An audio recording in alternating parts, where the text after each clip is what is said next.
Hello, welcome back to my channel and to another reaction video. This time we're checking the honest trailer for Andor.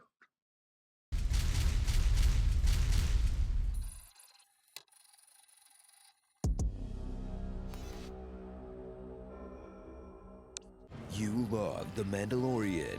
You liked most of Kenobi. And Boba Fett exists. I owe you a nice long soak in the bacta tank when this is done. Now, Disney's got a new Star Wars streaming show that fans never asked for. In this prequel of a prequel about the third lead in Rogue One. And it's the best thing they've ever made? This show does not Yep. fuck around. Andor. True that. Experience a galaxy that looks different from the one we're used to because it wasn't shot in the giant egg where Disney makes everything else in the first Star Wars streaming show, free from cheap nostalgia. Merchandising That was an page, awesome Jedi, scene. Sith, lightsabers, Skywalkers, the Force, Tatooine, or comedy.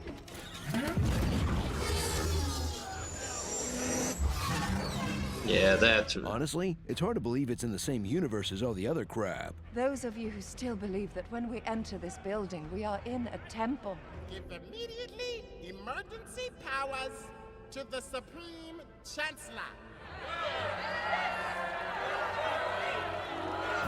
Diego Luna is back as Cassian Andor, a human born on planet Orphan, but who grew up on Ferrix, a working-class town with a strong commitment to the percussive arts. When Cassian kills two cops outside of a brothel, Oh no. embark on his epic journey to be anywhere other than where he is at any moment. I just need enough to get out of here. I can't be here. We need to go tomorrow. We're getting out of here. We're leaving. I need to relocate for a while. I gotta get out of here. I'm done. Come on, Cass. You got your whole life ahead of you. Sit down for once and enjoy a beautiful sunrise with a loved one. Oh, right. Join the fight to take down the Empire with the Rebellion's goth space uncle. I made my mind a sunless space. Stellan Skarsgård shines in his dual role as a leader willing to sacrifice anything and anyone, and a sassy antiques dealer who lets his hands do the talking. A gift for your husband. I have some new things coming in soon.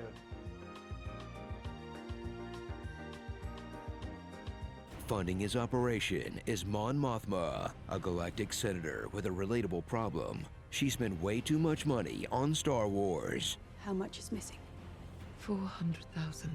Deepen your understanding of this original trilogy briefings giver as a key figure who bankrolled the rebels at the sacrifice of her family. But like, no big loss there. That's just so heartful.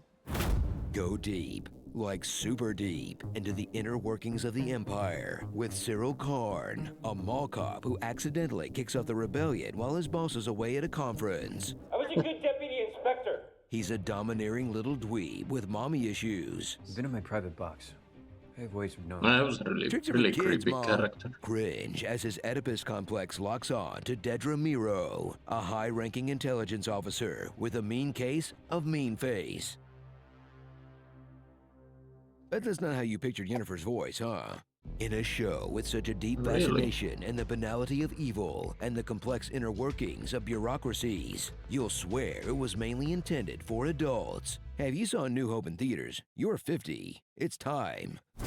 Thrill at a show that puts characters first, but still propelled by multi-episode plot arcs, like a heist that sets Cassian up as more young Stalin than young Solo. Cassian's hometown being slowly ground down under the Empire's boot until the little dick droid that could tips the scales.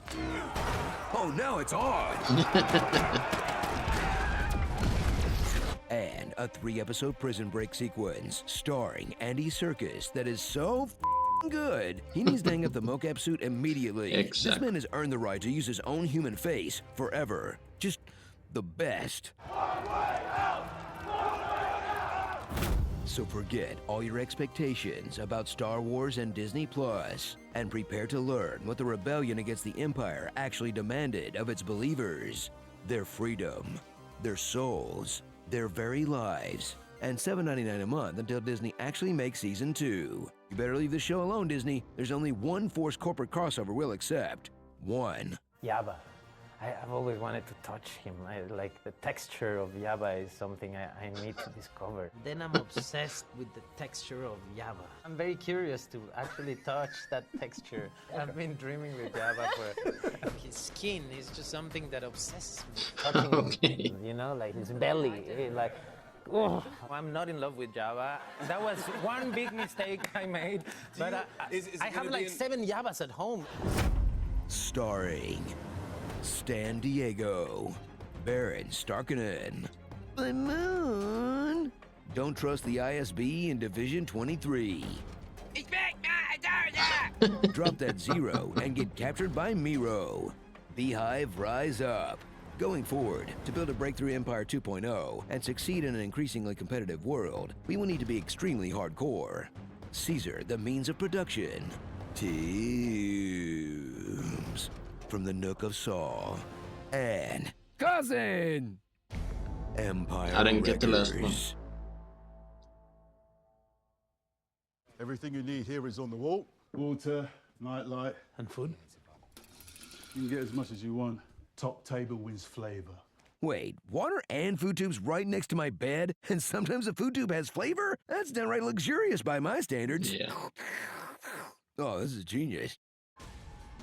Yeah, Andor is indeed the best Disney has produced. I was honestly very surprised, and I know.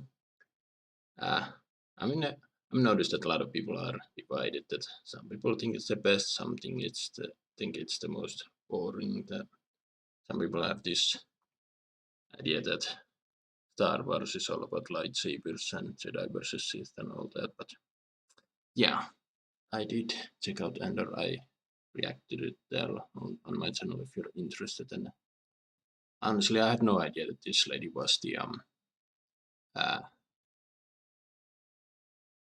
she and her were same characters. Not once checking out.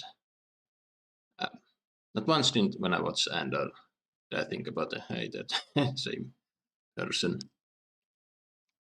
I remember constantly wondering how many cameos we're gonna get. Getting Saw Gerrera was pretty damn awesome, but yeah, I was honestly waiting bigger cameos. But I'm honestly kind of glad that we didn't get. They criticized at the beginning that a lot of Disney shows has this nostalgia grabs, including Mandalorian with Luke Skywalker popping out at the end of 2. I honestly did love the ending of. I think Mandalorian season 2 is also one of the best that Disney has produced, and Luke popping at the end was great. Then they pretty much undid that season at season 3, which was really god awful. They didn't realize that she was the voice of Jennifer. But yeah, she's a great character, but I'm a little concerned that what's his name? I was honestly really creepy towards the end where I think this is the scene where he confesses, I usually come here and try and spot you and all that.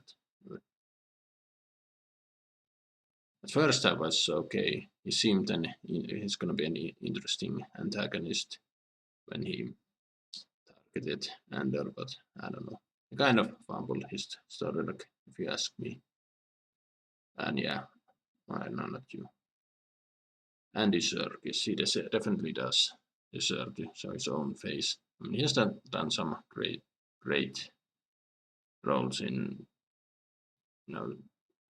being Gollum and Caesar in Planet of the Apes and stuff. But yeah, let the man show his face.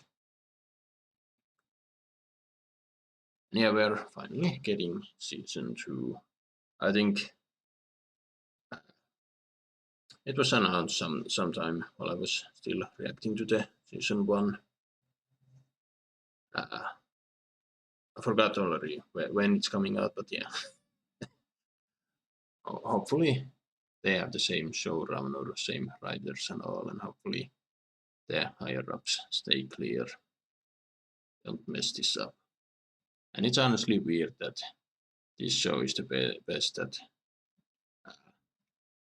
they ever produced, because like they said in the video, no one was asking for Andor. I had no idea after Rogue One. I mean, Rogue One is where Andor's story ends, and yeah, I had no idea that he was such a fan favorite. I remember when they first announced that they were gonna do Andor, I was amongst them like, why? But thankfully they did. This is a great show. But yeah, I'm talking way too long. What do you guys think? Write your thoughts down below. Visit my Rex and subscribe if you want, and I will send another video.